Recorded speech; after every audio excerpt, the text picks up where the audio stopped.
most amazing top 10ers, how are you beauties doing today? I love that you guys seem to love our royal content so much, because I love it so much. As you seem to enjoy our Queen Elizabeth content, I am bringing you the top 10 Queen Elizabeth secrets you're not supposed to know, so shh. Before I get started, I just want to shout out our new gaming channel. It's called Top 10 Gaming, which is going to be a whole top 10 dedicated to games and all of that kind of fun. So if you love gaming and if you love top 10, then go check it out. Okay, so back to Queenie baby. Here are the top 10 secrets you're not supposed to know. Coming in at number 10, lady after my own heart, she loves a good gin cocktail. Absolutely she does. Like all good Brits, Queen Elizabeth loves to swill a little gin from time to time, and who can blame her? Her favourite is said to be gin and Dubonnet. Dubonnet is a French fortified fruity wine that goes very well with gin. Coming in at number 9, she wears a full-length Liberty print nightie to bed. Now this is all according to the guy that broke into her bedroom in 1982. Michael Fagan made headlines when he broke into Buckingham Palace undetected and opened up the curtains of the Queen's four-poster bed. He said in an interview with newspaper The Independent that her nightie was one of those, I quote,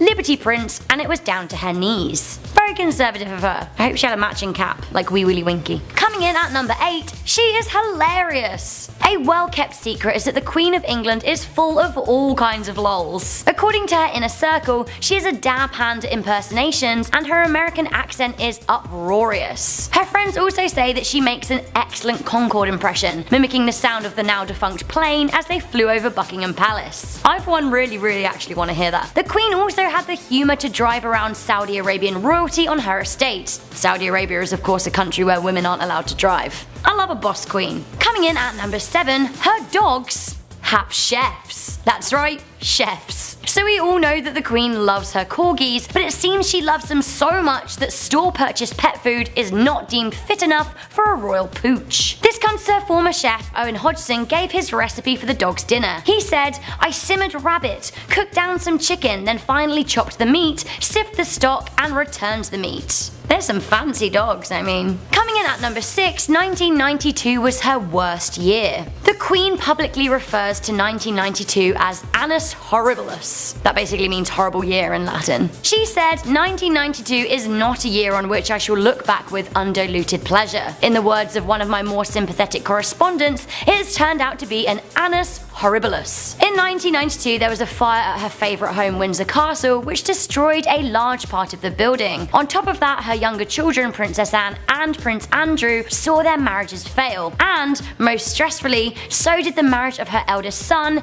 heir to the throne, Prince Charles. His failing relationship with Princess Diana made endless headlines. The Queen's family name was dragged through the mud on all fronts. Then, at the end of the year, the Sun newspaper published her speech ahead of its Christmas airing. She ended up suing them. It was very stressful. Coming in at number 5, her mother was rumoured to be a racist.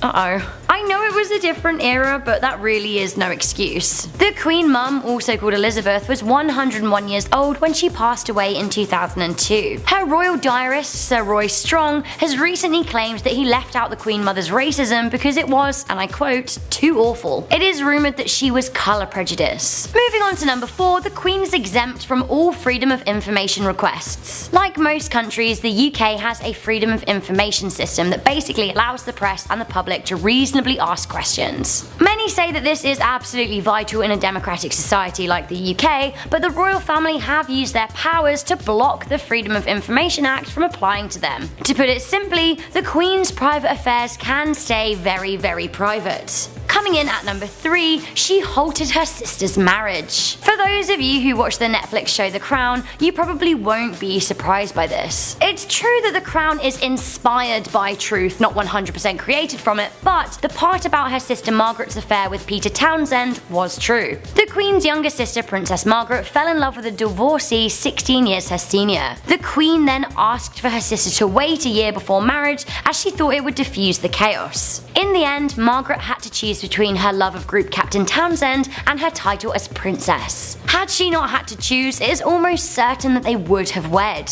Coming in at number 2, Queen Elizabeth II was never supposed to be the Queen. In fact, her father was never supposed to be the king. King George VI was originally named Prince Albert. He was the second son of King George V.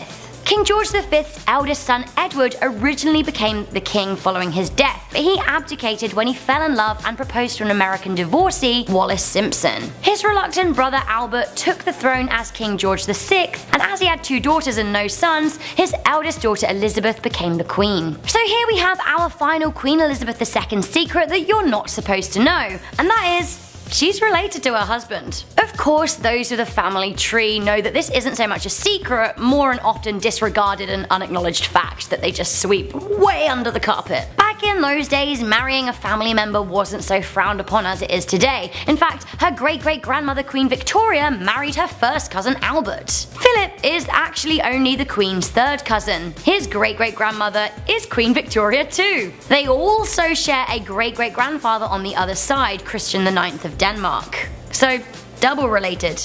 Wow. So there you have it, guys. That was some interesting information about the Queen, her life, and her taste in gin. I for one am a huge fan of the Queen. I think she is an absolute mega babe, so I would happily make more top 10 videos on her. If you want to see more, then let me know in the comments section down below. Also let me know if you want me to cover any of the other royal family, like Princess Kate for example. Love her. Guys, if you like this video, make sure you give it a good thumbs up, share it with a friend, and stay subscribed. For now, I'm Rebecca Felgate, and I will see you next time.